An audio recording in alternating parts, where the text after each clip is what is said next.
ऐकूया ठळक बातम्या.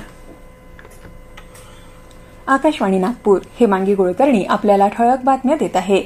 पश्चिम बंगाल विधानसभा निवडणुकीसाठीचं दुसऱ्या आणि शेवटच्या टप्प्यातलं मतदान उद्या होणार आहे. राज्यातल्या 7 जिल्ह्यांमधल्या 142 मतदारसंघात उद्या सकाळी 7 वाजल्यापासून मतदानाला सुरुवात होईल. या टप्प्यात 3,20,00,000 मतदार मतदानाचा हक्क बजावत आहे. शेवटच्या टप्प्यात 1,448 उमेदवार निवडणुकीच्या रिंगणात असून यात 220 महिलांचा समावेश आहे. दरम्यान सर्वोच्च न्यायालयाच्या निर्देशानुसार निवडणूक आयोगानं दुसऱ्या टप्प्यातल्या मतदानाच्या आधी मतदार यादीत 1,468 नवी नावं जोडली असून 6 नावं वगळली आहे.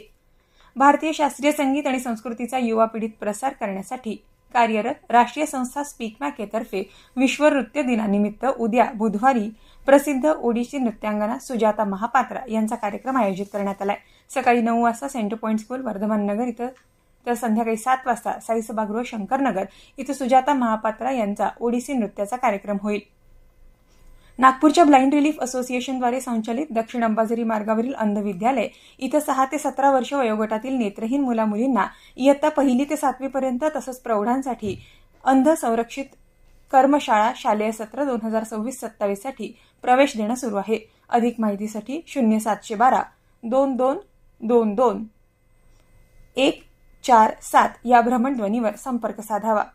भारताच्या मुक्त व्यापार करारांचा फायदा घेऊन विकसित देशांमधील निर्यात अधिकाधिक वाढवावी असं आवाहन केंद्रीय वाणिज्य आणि उद्योग मंत्री पियुष गोयल यांनी केलं आहे.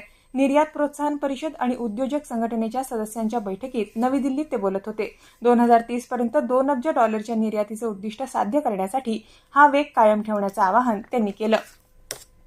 महाराष्ट्र लोकसेवा हक्क अधिनियम 2015च्या अंमलबजावणीला 11 वर्ष पूर्ण झाल्याच्या निमित्तानं यवतमाळ जिल्हा प्रशासनाच्या वतीनं आज सेवा हक्क दिन उत्साहात साजरा करण्यात आला. जिल्हाधिकारी कार्यालयातील जिल्हा नियोजन सभागृहात आयोजित या कार्यक्रमाला आमदार किसन वानखेडे, नगराध्यक्ष ॲडव्होकेट प्रियदर्शिनी उईके यांच्यासह अधिकारी आणि कर्मचारी उपस्थित होते. यावेळी लोकसेवा हक्क अधिनियमाअंतर्गत विहित कालमर्यादेत सेवा देणाऱ्या उत्कृष्ट अधिकारी आणि कर्मचाऱ्यांचा मान्यवरांच्या हस्ते स्मृतिचिन्ह देऊन सत्कार करण्यात आला.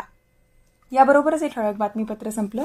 या पुढील ठळक बातमीपत्र रात्री 8:42 ऐकता येईल. नमस्कार.